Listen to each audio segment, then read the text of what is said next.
Great. I want to thank DSF so much for inviting me to be the last speaker today. So my name is Kathryn Benson, and I'm a senior human resources consultant with HR Options, and we're a total human resources outsourcing provider. And today I'm going to be discussing managing employee medical leaves of absence. So just to review what I'm going to talk about, I'm going to remind everyone a little bit about the human rights protections. Alexandra has already done a great job of going over the case law, so it'll be a very brief slide. And then I'm going to look specifically at some management tips on family medical leave, personal emergency leave, and we're going to discuss short-term disability and long-term disability. So a quick reminder on whenever an employee takes a job-protected leave under the Employment Standards Act, or the ESA, they of course have the right to be reinstated to the job, and that means to the same or the similar job if their original job was eliminated while they were on leave. And keep in mind they're also eligible for the same pay, and if the pay was increased while they were on that job-protected leave, they're entitled to that increased pay. And of course, they have the right to be free from penalty or discrimination from the employer for taking the leave. And they have the right to continue to participate in benefit plans. So pension plans, health and dental, group benefit plans. A little caveat there, if the employee on leave was contributing to the premium for the health and dental plan, they must continue to pay that premium into the plan in order to stay on that plan while they're on leave. So the first leave I'm going to look at today is family medical leave. So this is also known as compassionate care leave at the federal level or in other provinces. And to qualify, an employee can be full-time, part-time, contract. They could have started yesterday. There's no length of employment before they qualify. And they take the leave to care for a family member or someone they consider to be like family, which is important to note, who's at risk of dying in the next 26 weeks. And of course, they have to provide a doctor's certificate to you to prove that they are qualified to take the leave. And the entitlement is 8 weeks of unpaid job-protected leave under the ESA. So some management tips if an employee of yours is taking family medical leave is the leave doesn't have to be taken consecutively. It can be taken in chunks. And if the family member continues to be at risk of dying after the 26 weeks, they can apply for more time. And the 8 weeks can be shared among others. So for example, if a brother and sister are taking a leave to care for a dying parent, the brother and sister can either take 4 weeks of the unpaid leave at the same time, or the sister can take 4 weeks, go back to work, and then the brother can take the other 4 weeks. They can't take a total of 16 weeks to care for that one parent. And the employee, of course, has to provide, along with the medical certificate that they provide you, they have to provide you written notice of their intention to take the leave. However, from a management point, keep in mind that if someone is going on a leave to care for a dying family member, they're obviously going through a lot of turmoil in their life. If they don't provide that documentation to you before the leave begins, that doesn't negate their right to take the leave. They can still take the leave, give them a reasonable amount of time to provide you the medical certificate and the notice that they're taking the leave. Because the leave is unpaid, they can apply through Service Canada with their record of employment for employment insurance benefits called compassionate care. The next leave I wanted to talk about was personal emergency leave, which falls under Ontario's ESA. And I chose this one because a lot of times it's confused with family medical leave. And the personal emergency leave is a separate leave under the Employment Standards Act that provides employees 10 unpaid job-protected days to care for an illness or injury for themselves or a family member. And it's important to note, again, from a management point here, is that if an employee starts in October, they still have a right to those full 10 unpaid days till the end of the year. So as an HR department, you can't prorate those days.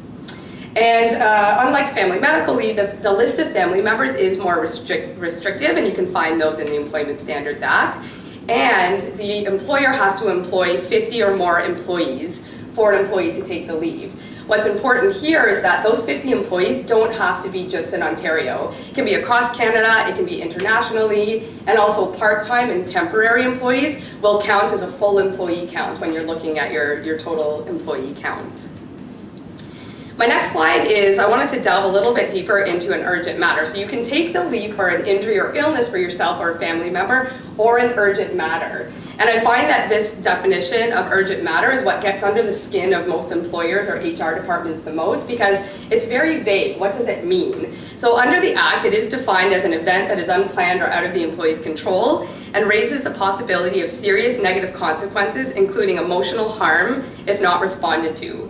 So what does that mean? The ESA does set out some specific examples, and I'll give some to you to help you define what personal emergency urgent matter is. So let's say an employee has a planned surgery to care for an illness or injury that they had or a family member had. That does qualify under the personal emergency leave. Also, what qualifies is if their babysitter calls in and they make reasonable efforts and cannot reasonably find anyone to look after their child, that actually does qualify as an urgent matter. I give a few more examples on the slide, but I also wanted to say that we've occasionally been asked if an employee does something very silly to themselves. Let's say they try, I don't know, kiteboarding at their cottage on the weekend and they injure themselves. We have been asked, does that count? They injured themselves. Is that a job protected leave? And the answer is yes. It doesn't matter if someone does something silly, they still are going to be eligible for personal emergency leave if all the other qualifications exist. What doesn't qualify is, and these hopefully are obvious, if an employee wants to go to their daughter's track meet or their sister's wedding. And also, I talked about surgeries. It can't be cosmetic surgeries. So obviously your liposuction appointment is not going to count as an urgent matter under the personal emergency leave. So the next important note under personal emergency leave is, how do you integrate your employer's sick day policies with the personal emergency leave legislation? And the simple rule of thumb is that if your employment agreement or employment contract provides a greater right, then that employment contract is going to apply. But what's interesting here is that the Ministry of Labour is not going to jump in and help you determine what your policy should be if there is a disagreement between what your sick day policy is and what the employee thinks they should get under the personal emergency leave. So for example, let's say you provide 3 paid bereavement days and 3 paid personal emergency days to the employee, and the employee has a family member that passes away. That's an urgent matter. So they take those 6 paid days that you've provided, and then you can say to that employee, you get another 4 unpaid job protected leave days under the Personal Emergency Leave Act. So you can take a total of 10 days. The employee might come back to you and say, wait a second, it wasn't very clear in my employment agreement how many paid days I get. So I think I should get those 6 paid days plus still get my 10 unpaid job protected personal emergency days. Don't bother calling the Ministry of Labour. They will not comment on that. So that's going to be up to you to work with the employee and figure out what's reasonable and fair, and of course apply whatever you come up with consistently across the rest of your organization. So there are some new leaves coming down under the Employment Standards Act that will come into effect in a few weeks on October 29th. And one is the family caregiver leave. So this kind of complements a family medical leave in that now employees can actually take time to care for a family member who's not at risk of dying. So they can get 8 weeks of unpaid leave. And there's also critically ill child care leave. So, and the difference here is the employee must be employed for 6 months to be eligible to take this leave with you, and they can get up to 37 weeks of unpaid leave. Now, hopefully none of these leaves ever apply to anyone in your organization, but especially this last leave that's coming into under the Employment Standards Act, and that's a crime-related death and child disappearance leave.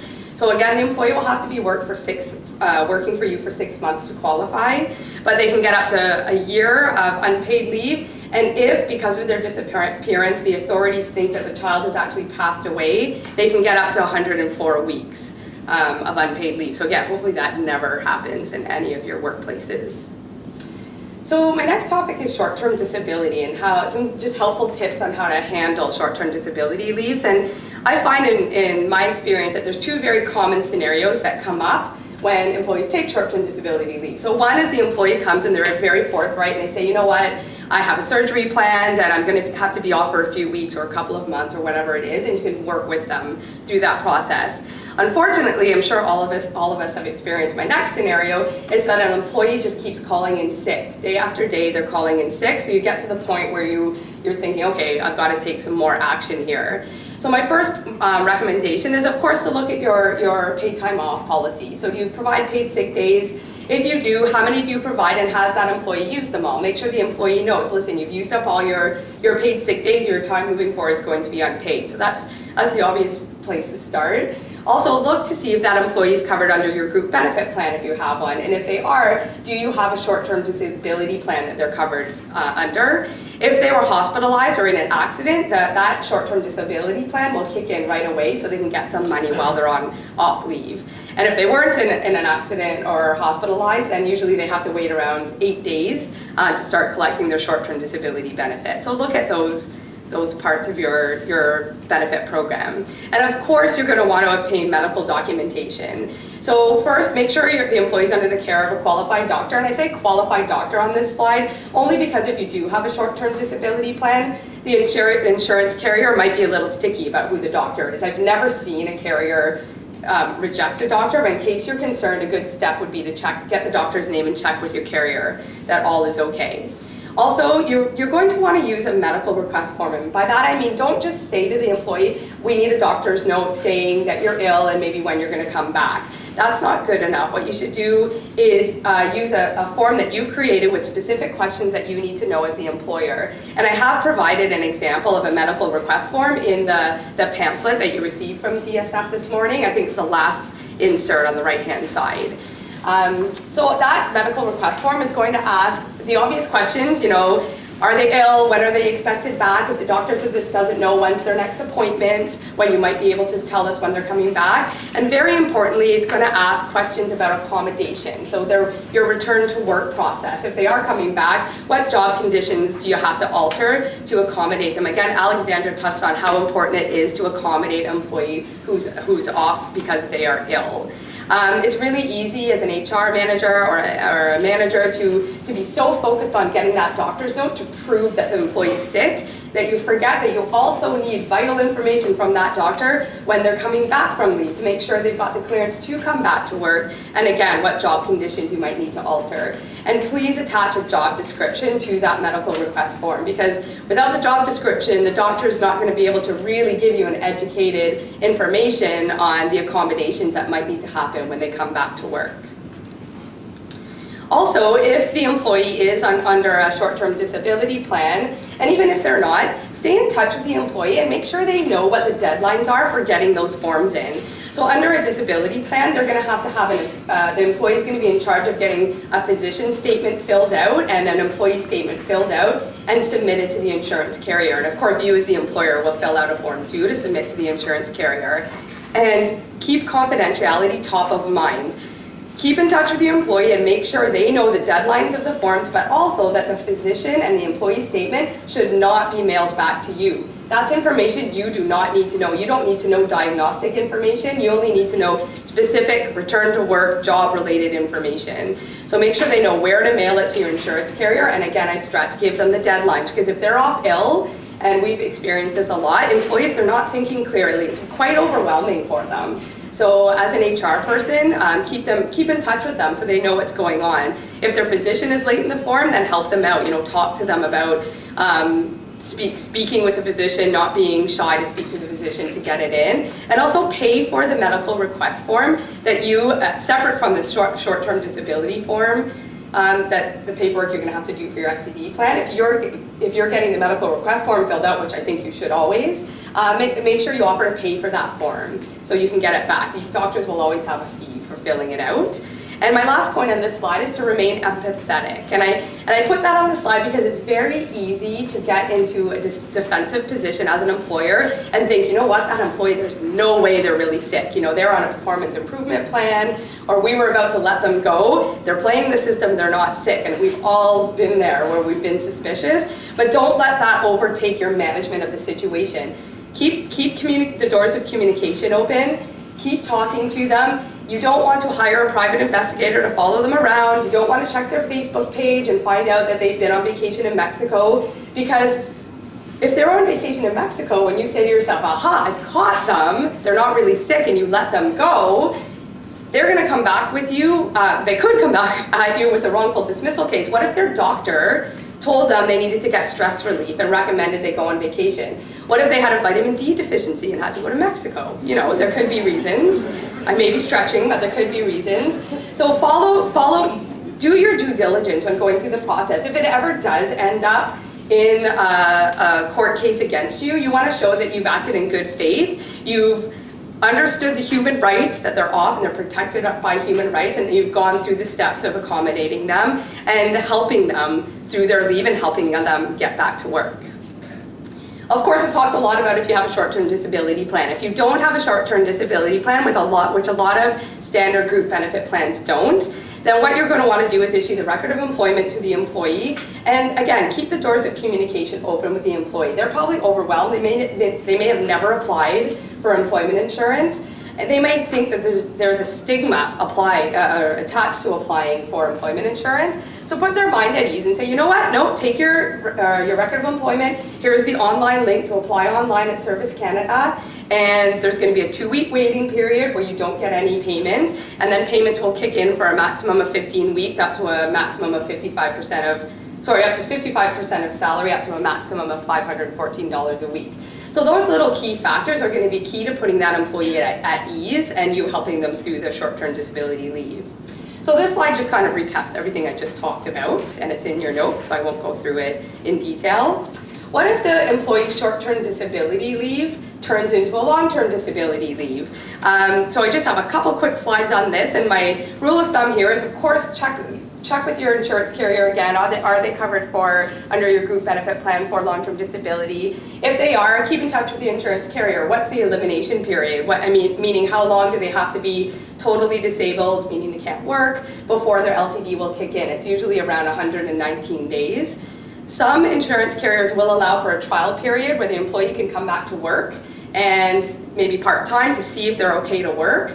And if they're not, it won't affect their elimination period. They can still apply for LTD on time. So check out those little aspects of your plan. Does that apply? And then all the tips that I gave under short-term disability apply in terms of making sure they know when to get the forms in, that the forms go directly to the insurance carrier that they're in charge of. All of those steps apply. Keep the doors of communication open.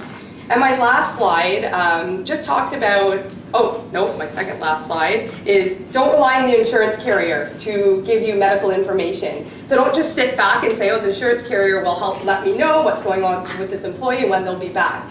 So they won't. They will give you certain information, but use that medical request form that I've provided in the folder and that I've talked about as many times as you need to get the information back that you need about accommodation and when they'll be back from work. And now my very last slide is that one of the most difficult things when someone's on long-term disability is determining when and if you can terminate them from, not just from employment, but from your health and dental plan. So if someone on disability is on your health and dental plan, they're probably using a lot of your prescription coverage, it's driving your experience ratings up. They may not be employed, they haven't been working for you for a long time. So a common question is, when can I just take them off my health and dental plan? And the answer to that is, unless you have a very clear statement in your employment agreement up front saying that when the employee